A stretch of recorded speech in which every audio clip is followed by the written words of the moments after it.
Hi, my name is Courtney White. I am a middle school teacher in the Houston area. I have been teaching for 4 years and I'm currently in grad school for curriculum instruction at the University of Houston. And in one of my courses, we have been discussing the issue of reform and kind of hope for the future. And it's been really cool to be able to discuss my experiences and learn and read more about the history and kind of things that have been happening and discuss that with my peers to formulate kind of my own beliefs and see how that plays out in the school systems. And one of the biggest things that I kind of took away from all of these discussions that we've had is definitely teachers' beliefs and how it impacts the overall progress of students and the community as well. I've noticed that teachers' beliefs can impact the schools either good or bad, and I've seen kind of both sides of it. I've seen teachers coming in being really excited and really loving their job, but maybe not going through the correct trainings to personalize or individualize the lessons or curriculum. And then I've seen teachers who know the content very well and can deliver it, but they're not building those relationships with the student or partnerships. And one of the things that I read about was that the way teachers see learners impacts their overall quality of their lessons and instruction.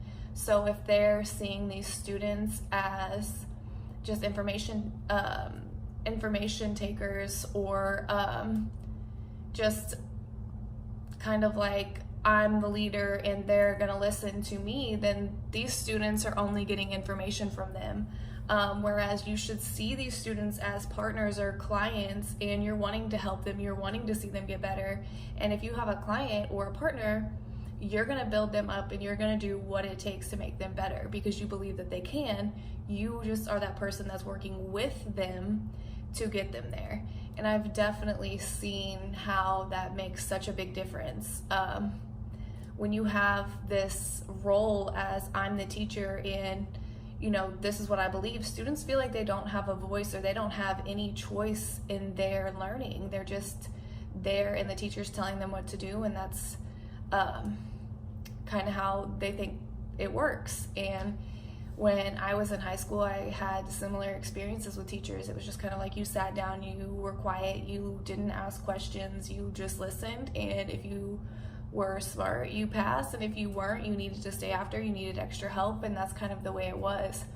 And being really perceptive of that when I was 16 years old, it made me continue to want to be a teacher even more, because I was like, I have maybe one teacher here in high school that really truly cares about me as a individual. The rest of them, it just felt like they were there to get their paycheck and leave, and unfortunately I was in that situation. And so seeing it from a personal experience about how that feels, definitely I don't want any student to have that.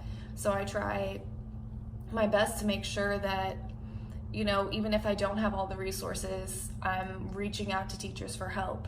And that brings me on to my next point about working as a community to build students, because I truly believe it takes a village to teach children, because at the end of the day, these kids go home and their life may be completely different, and whatever's going on at school seems so disconnected and different than what we're learning about. So one of the biggest things for me, which was definitely awkward, was contacting parents, talking to parents, and being real with parents about what their student needed or was missing or was good at. And it was hard to talk to adults about their kids because it was just something that was always uncomfortable for me, and I'm not sure why. But one of my old administrators told me at the end of the day, most parents, 99% of parents, want what's best for their kid, even though they may not show it.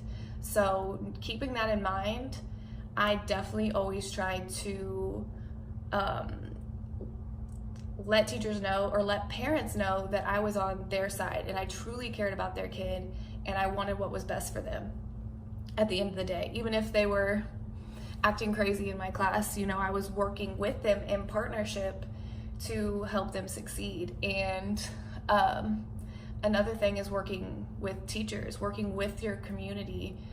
At a middle school, kids see 7 different teachers a day, and it's really difficult for them to start off in first period and then go through second, third, fourth, fifth, and all of these teachers to be on the same page.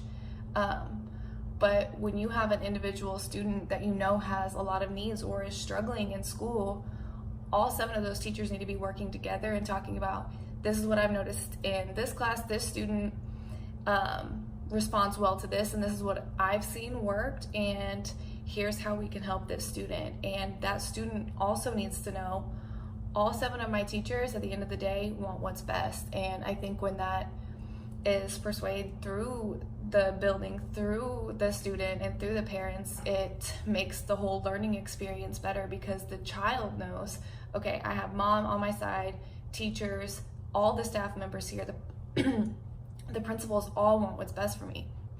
And that can truly make such a big difference. And to see even one teacher go out of their way and truly care, it definitely just rubs off on not only the students but on other teachers, and helps hold other teachers accountable to see that other teachers are really taking the time and putting in the extra effort.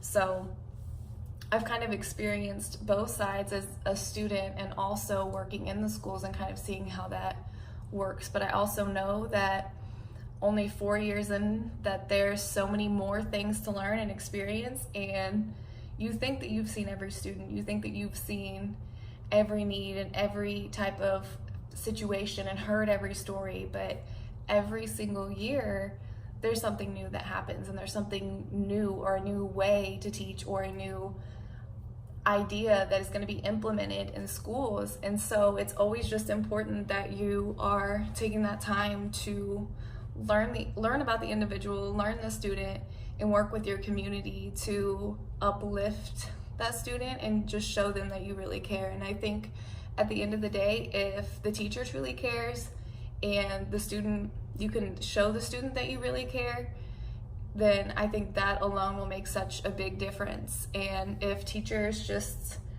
really start to put in that effort to get to know their students and get to just persuade the idea that they really truly want what's best for them, and building that up in a school community will definitely make a big difference. And so I try to stay positive about schools, because I mean, we have the hardest job of them all, but we also are blessed with the opportunity to impact and change that. And I think little by little, one person at a time, believing that there can be change and believing that there can be a difference, just as long as we all work together and that we care, then it'll slowly start to change, and kind of it'll be a domino effect. And I feel like being in a school, I want to be that person to help implement new ideas and help kind of keep teachers positive, and keep us all on the same page. But I believe that there is hope in reform in the future, just as long as we continue to work with our students and work with other teachers and parents and build that community. We can truly make a difference. That's all I have for you today. Thank you.